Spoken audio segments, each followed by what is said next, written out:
Hey, everybody. I'm Tom G from Fort Myers, Florida. Welcome to today's Daily Reflection Podcast.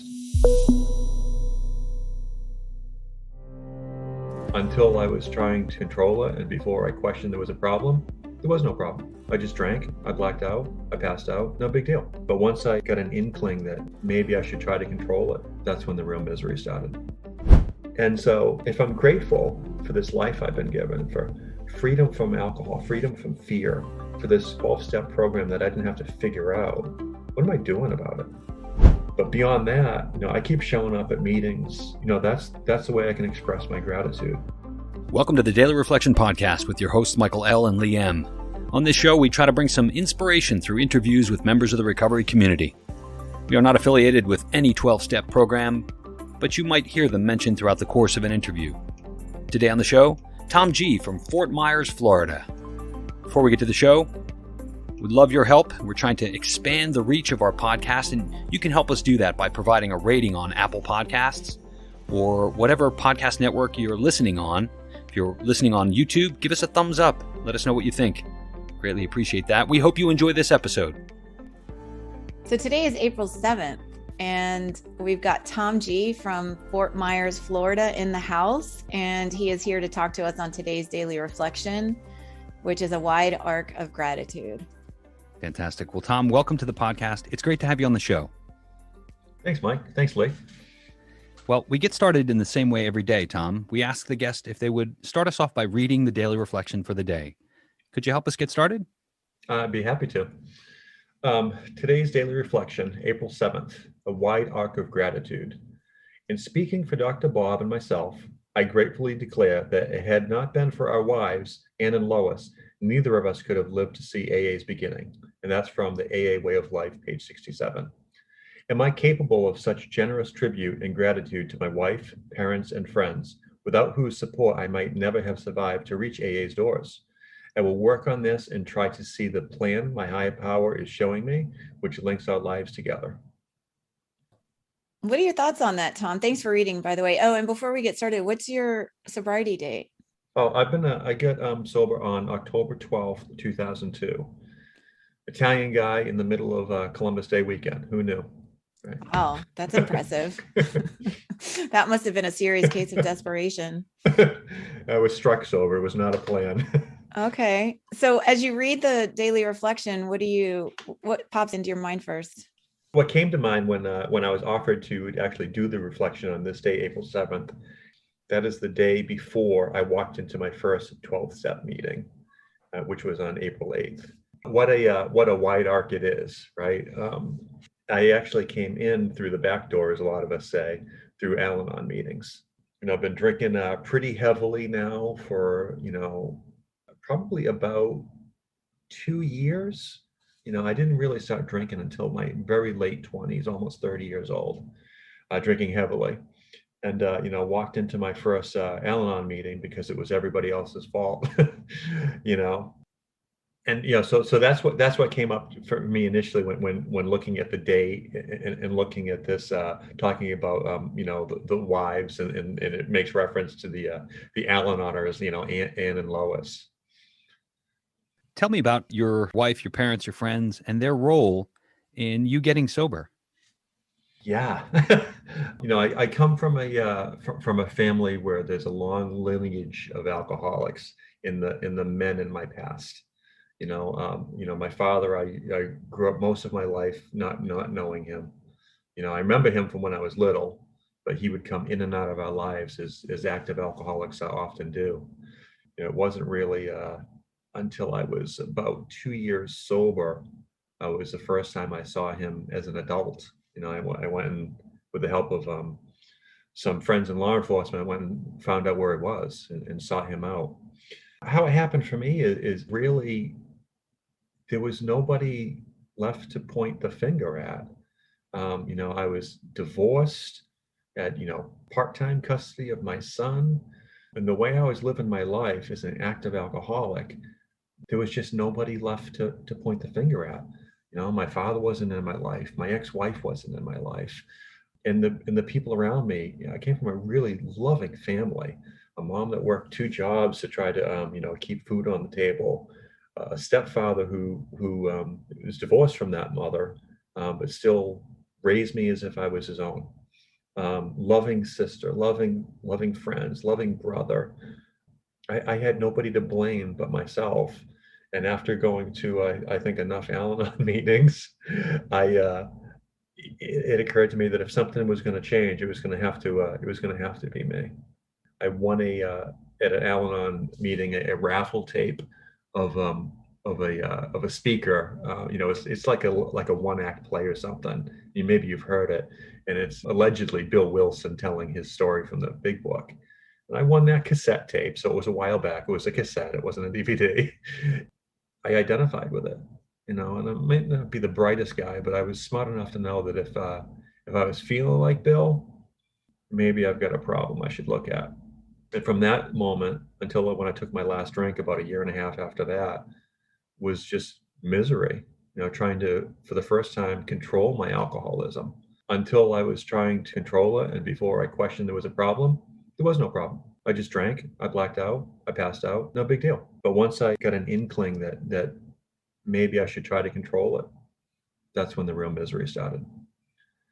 When you got into AA for real, I guess when you made that commitment to come in with the intention, I guess, of not picking up a drink, at least for one day, what was that like? Did you meet a sponsor right away? When I came into AA, at this point, I was sober for about 5 days, and I was just going day to day, not knowing if I was going to stay sober, not knowing if I wanted to stay sober, just kind of like giving this thing a try. So finally, I had my last drink on a Friday night. I crawled into my first meeting on a Thursday night. It was they had a 1, 2, 3 newcomers beginners meeting, and I just stuck up my hand when they said, "Is anybody new?" I stuck up my hand. I said, "My name's Tom. I'm having a problem with booze." They said, "Come get a chip." I didn't know I was an alcoholic. For me, an alcoholic abandoned his family, lost his license, all that textbook stuff, these notions that we have when we get here. I just couldn't stop drinking, and I knew that booze was a problem, but I did not identify myself as an alcoholic. But I had step one down: powerless over booze, my life's unmanageable. I was clear on that, and from that, it says in the book, it says that God doesn't make too hard of terms. From there, I was able to make a beginning. In the beginning, it's like, I'm picking up like every fifth word people are saying in meetings. Like, my head's foggy. You guys are speaking another language. I don't know what's going on, man. I just know that you guys are staying sober. I cannot. And I've heard that this is the place to come. So I came here, and little by little, as I understood more, I was able to do more. I got a sponsor, I think probably about 2 months in. I got a sponsor. It was somebody who was what we call a double winner. So I knew him, I respected him greatly. And I asked him to sponsor me, and he said, it took me out for coffee and, kind of asked me where I was at and stuff like that. And I don't really remember much of the conversation, other than he told me that I should start asking for help. So I did that immediately. I started asking my mother to babysit so I could go to more meetings. I thought that was asking for help. Meanwhile, I'm still just going day to day, white knuckling it. On weekends, there's a lot of meetings where I get sober. You could go to 5 or 6 meetings on a Saturday. There were that many of them, and I would, because I was going from meeting to meeting, just getting relief. Certainly, it was not freedom; it was just relief. I'd leave the meeting, and then I'm a raw nerve. The world just keeps hitting me in the face, and I'm just barely hanging on. And I share this with my sponsor. He says, by asking for help, I meant to get down on your knees and ask whatever God you believe in to keep you sober for the day. And as a courtesy, at the end of the day, get back on your knees and say thank you. I said, oh, that's what you mean. So I started doing that. And, almost immediately that constant gnawing obsession that says every minute I'm awake that I should be drinking left. I don't want to make it sound like it was like some white light moment for me because it wasn't that. And I wouldn't say that I never entertained the thought of a drink again, but that constant aching for it was gone right away. And within a short amount of time, I'd say it was like almost completely gone. Now I went to a lot of meetings, and meetings were my higher power.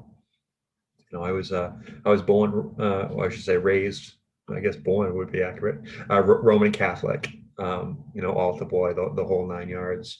So I didn't come in like as a atheist or agnostic. My idea of a higher power has changed a lot since childhood, and I wouldn't say it's changed a lot since coming here. It changed a lot in my early adulthood. But if you would ask me 3 months sober, 6 months sober, probably a year sober, what is the higher power that's keeping me sober? I would have told you it's God. And it's the guy up in heaven, or whatever however I would describe that notion. But as I look back at it now, it was the Fellowship of Alcoholics Anonymous. But by and large, that was my higher power for a long time. It wasn't until, several years in, when I got desperate enough to want to change who I was fundamentally, and I knew that would have to happen through the steps, that I was able to like form a relationship with a higher power. And it's that relationship now that keeps me sober and gets me through the tough times. Going back to the daily reflection, and it talks about gratitude, and I think it was your initial sponsor that gave you the direction to find gratitude for your sobriety. And I'm just wondering how that gratitude manifested for you early on in sobriety. What other things did you begin to feel grateful for? Well, I felt a real gratitude for the family I was fortunate enough to be born into. To think that I could be abandoned. The whole family was, but by my father, because of the sickness that he suffered with alcoholism, and that another man could step in and do that job. And in the 45 plus years that he's been my dad, he's never made me feel like I was any less of his son than his natural son that he ended up having with my brother George. I can't describe the gratitude to be loved like that, to be loved how I've been loved by my siblings and my mom. But that does kind of like stand out, because he didn't have to. He made a choice and has lived up to that promise for decades and decades. And we used to have an old timer. He died a few years back. He was, I think almost 60 years sober when he died. And Bob Mack would say, gratitude is an action word. And so if I'm grateful for this life I've been given, for freedom from alcohol, freedom from fear, for this 12-step program that I didn't have to figure out, what am I doing about it? I have this life that is like beyond phenomenal, with the relationship I have with my wife, with my children. And why do I have this? I try not to forget it for a moment. I have this life because some man that didn't know me, my sponsor that took me through the steps, who didn't really know me, loved me enough to share with me what happened to him, and to take me through the book. And that's the promise that I signed on for in step 3. I didn't know it, but the promise I signed on for in step 3 was that I was going to avail myself to be helpful to other people who might be suffering from this thing. And how am I going to do it? It leads right into step 4. What is God's will for me? Pick up a pen, start writing that 4th step. The book tells us that the purpose of the 4th step is to discover the causes and conditions, but really the blocks to a connection with our higher power. And so obviously we don't want you to share your 4th step with us, but just sort of in a general way, what were some of the things that you discovered about yourself that you may not have known before you even came into the program? And probably the same things that are in your 4th steps too. I've been around long enough and tried to help enough other people, and been in enough meetings to know that we're all the same: selfish, self-seeking, dishonest, and afraid. And I'm all that in ways that I never ever would have imagined. Years and years of therapy alone wouldn't have uncovered it. Me sitting in a room by myself, me watching TV, me sitting in meetings, none of that gets down and uncovers that. The way that the fourth step is, is devised with the four columns. It's ingenious. I can't help but think that it's certainly divinely inspired. To get me to just start making a grudge list. About these are the people that I'm resentful at, and then to take a look at, well, what specifically did they do and how does that affect me and what areas of my life. Because before it was like, no, I'm just mad at them. They did this, they did that. It's like my self-esteem, my pride, I could not identify that. It's all in the fourth column. What is the part I played? It was astounding to me that over and over and over, the dishonesty is the lie I'm telling myself. I've been in a relationship with this person for 25 years. It's always been this way. And yet I put myself in that situation with this person again. And I think this time's going to be different.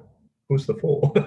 The ways I would lie to myself, or the difference between selfishness and self-seeking. I had no idea that the selfishness was the way I acted. I mean, in the way I thought, and the self-seeking was what I did to try to get my way. Never, ever would have been able to figure that out. And because I've been through that process, not only is it like you said, Lee, it's like, removing the blocks. So what's the block? It's me. I need less Tom, more God. Less Tom, more God. It's not a case as Earl, my buddy Earl H says. It's about emptying out. Emptying out to make room for the good, and that's what the fourth step process did for me. And it gives me a blueprint to continue to take my inventory and be able to figure out when something just isn't sitting right in my gut. It's like, well, I can take a look at what my role is, and it does not matter how the injury came to be, how somebody has, picked on me unfairly. It doesn't matter. I play a part. I may not be able to control outside circumstances, but I've got a shot through inventory to take a look at the situation and perhaps choose how to respond. I view the program of AA as kind of a blueprint for how to live a really successful life, specifically around relationships. And yeah, I mean, I stay sober as a direct result of working the program into my life. But the fourth step is pivotal. It's when the gears shifted for me in my recovery. I'm curious. I know that we have listeners that may not be even in the program yet. How might you describe the fourth step to someone that's not even maybe even wrapping their mind around the first or second steps? That's kind of tough. I know that when I'm working with somebody and we might be, ramping up towards it, I think it's really important that you have a good foundation with steps 1, 2, and 3. If you don't know that you're powerless over booze or that your life's unmanageable, I don't think you really have much of a shot at doing an accurate and fair appraisal of yourself. So, without the previous steps, I don't think one could really make a fair run at it. But having said that, I know where I struggled was more often than not when I was struggling with step 4, it's because I was nervous about step 5. Step 4, it is exactly what it says. It's a fearless moral inventory. And for me, what that meant is I needn't be afraid of what it's going to uncover. I'm not out there sharing it with the world. It's in a drawer. My wife knows where it is. She's in the program. She could come look at it if she wants. She knows what's in it anyways. But I use that as a tool when I'm working with somebody else. I'll open it up and share it with them. There's not anything that I needed to be afraid of exposing in there. And if I'm even going to like bother showing up at a meeting and even make an attempt at it, I believe when it says that half measures avail us nothing. I'm either all in or I'm not in at all. So if I'm not in all the way, why bother at all? But I would say, if this is if this is what you're looking to do, if you're looking to have your life change fundamentally, and And that's maybe not even have anything to do with the drink. I was not afraid of picking up a drink. That's not why I started my fourth step. I was afraid of continuing to live my life like a selfish jerk, that I had been doing a couple years into sobriety. That's what forced me into the steps. But I'd say, you just make your best honest approach at step four. It's not a thinking exercise, it's a writing exercise. It's real simple. There's a blueprint in the book. Get a notebook, draw your 4 columns, start listing names. We write down and we'll read it across. Don't jump ahead to the fourth column when you're not done with your first column yet. And if you follow the process with the help of a sponsor, which was pivotal. Without the help of a sponsor, I couldn't have figured this out.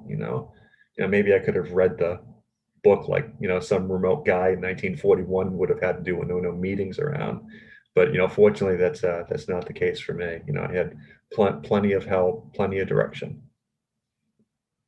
I love that. And I love what you said about if you don't have a grip on 1, 2, and 3, it's really hard to go to 4, but we don't have to go to 4 until we've done 1, 2, and 3. So that's the cool part. And we don't have to do it alone either. So I love that you shared that. As we start moving toward the conclusion of this interview, I'm curious, 2 things. Like, one is what advice do you have, for somebody who's not necessarily about the 4th step, but just somebody who's sitting here, we get to reach a lot of people that aren't necessarily in the rooms of AA yet. That's one of the beautiful things of the podcast. And, if people are listening and they're thinking maybe they do have a problem, or, maybe they're brand new and they're just kind of feeling it out, what advice do you have for them, the newcomer or the potential newcomer?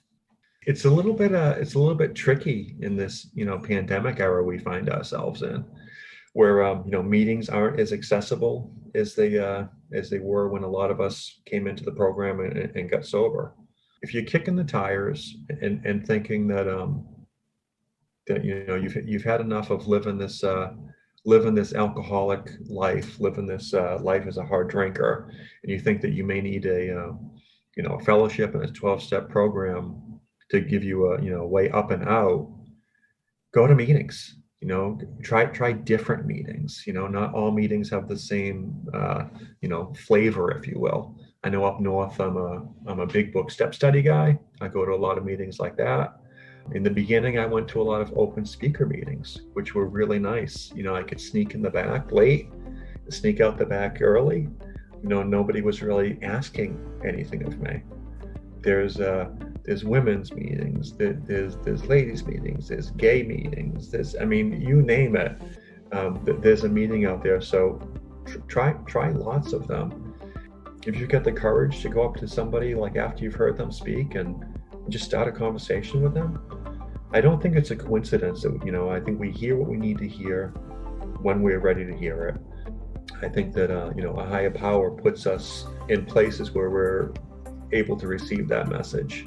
So if you hear somebody, kind of telling like a little bit of your story or something you can really identify, which happened to me on an audio cassette from somebody that's been dead for quite some time, reach out to that person. Anybody who's in AA sober at one point came crawling in, lashed by alcohol. We may look like we've got it all together and all figured out, but we're all just like helping each other here. If you're here long enough, you'll see that we just take turns leaning on each other. That's what we do. I came in here beaten up by booze. Somebody showed me what they did to get up and out. But beyond that, I keep showing up at meetings. That's the way I can express my gratitude. If people had stopped going to meetings because they had gotten sober and put their life back together, there would have been nobody there for me. That's what I think. You just keep showing up at meetings and you'll hear the right thing and you'll meet the right people and just kind of trust your gut and go with it. I think God gave all of us that intuitive sense to know what the next right thing to do is. And if you're showing up at an AA meeting, odds are you're following your gut and doing the right thing. That's the 12th step. Well, Tom, I want to thank you so much for spending time with us and sharing your experience, strength, and hope. This has been a wonderful conversation. It was awesome spending some time with you. I was like really, really nervous about this. You guys made it really easy and in a fun conversation. And I hope there's something in there that you can use. I don't know, man. Oh my gosh, so Yeah. much. Awesome. So wonderful. Thanks for stepping up, Tom. Thanks so much to Tom for stopping by, and thanks to you, the listeners. Truly appreciate your support. If you want to join us online, you can find us on Facebook at facebook.com/groups/Daily Reflection Podcast. If you want to read about recovery, you can find our blog at blog.dailyreflectionpodcast.com. You can find us on Twitter at Daily Reflector. Thanks, everybody. Have a great day.